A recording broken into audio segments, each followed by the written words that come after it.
Hello and welcome to another episode of Lockoffs with me, John O'Hersey.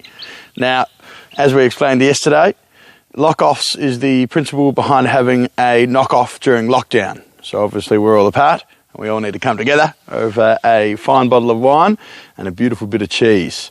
Now, for the next few days, Smelly Cheese Co, Valerie at the Smelly Cheese Co has put together some beautiful cheeses to pair with the 6 wines. And today we have Soumaintrain, which I, to be perfectly honest, do not have too much experience with.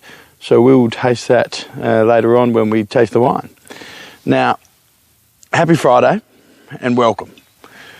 Yesterday we were up at the hay shed. Today we're just in front of the Roadblock Pinot Noir. Aptly named because it's next to the road, Clone MV6, and it goes into our light bright summer red at Hersey Vineyard.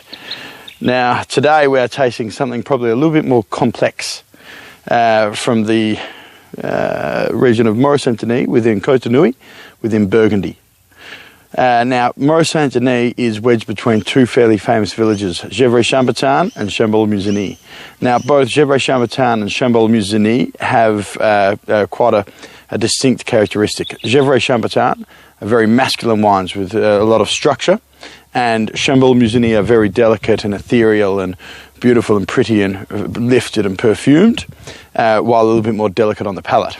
Now, in Morey, a grower will tell you that they have all the finesse of Chambol-Musigny and all the structure of Gevrey-Chambertin.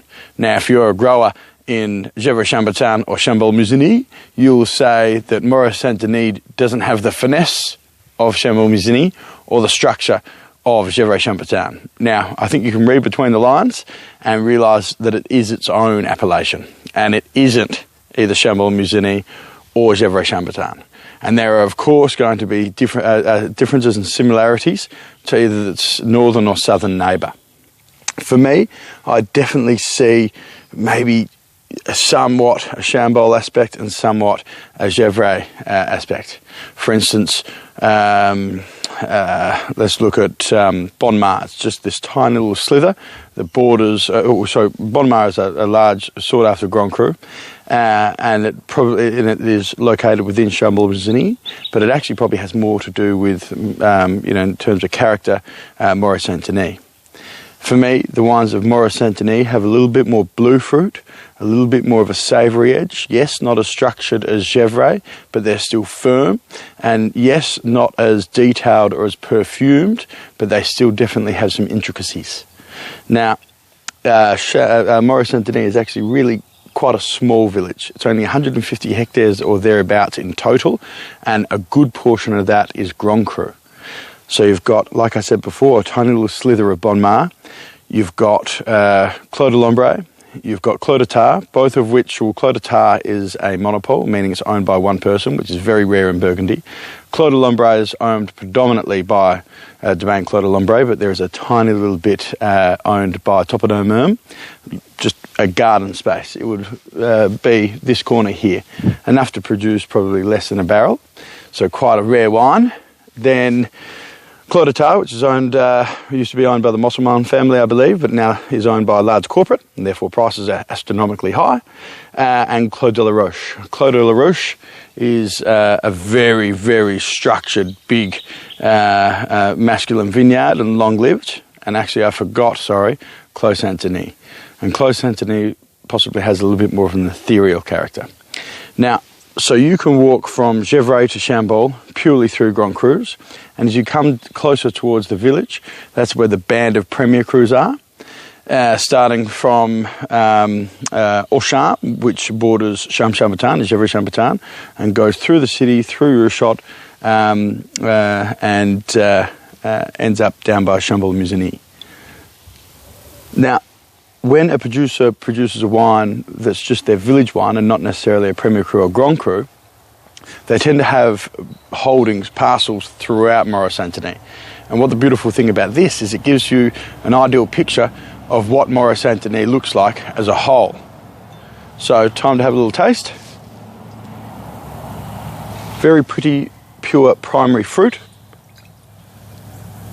Relatively wild, neither too red nor black. There is that little element of blue. And there's this character that I call wild berries.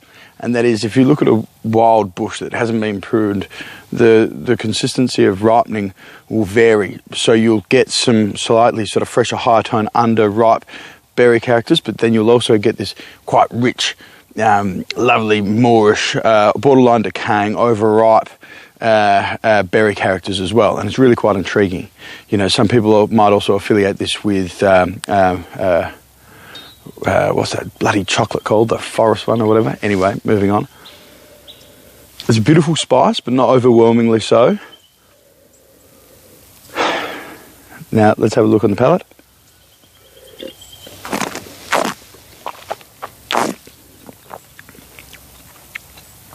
It's quite cool here today, but the wine is definitely vibrant, definitely pure. You know, maybe in the background a hint of vanillin or something from wood, but definitely not a major component. Just a little lacquer to the side, just a wisp here and there. On the palate, it is lovely and structured, but not overwhelmingly so.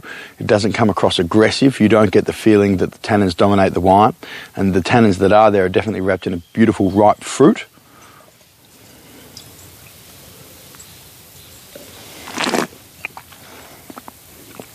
And there is this also this beautiful acidity.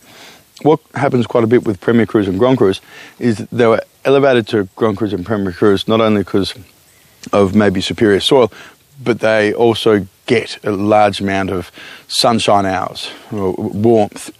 And before this decade, that was really quite important because it was quite a marginal climate. So wines wouldn't necessarily ripen. So if you're in a warm site, you would consistently produce ripe grapes. Now, with global warming and the sites being warmer, the lesser sites, which are perhaps in more the village territory and also cooler soils, maybe more clay, that need a little bit more sun to ripen, what's happening is they're dealing with the warmer vintages much better. Now, 2018 was a very warm vintage. They've done an extremely good job of keeping this wine in check and fresh. Now let's have a little go with this Soumaintrain.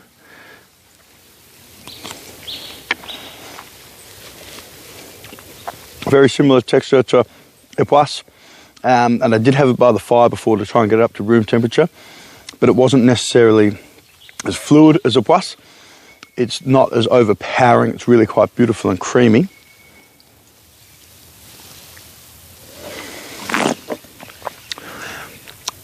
And with the wine, the standout positive is the texture of the cheese really does balance with a satiny texture of tannin in the Morey Saint-Denis.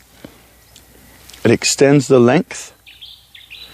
It takes away a little bit from the fruit, but what if it takes away from the fruit? It gives it texture. All right, that's today's wine. Tomorrow, I believe we are drinking a 2017 Champagne Casey Thibault Naturellement, which is a 100% Pinot Meunier. Cheers and all the best.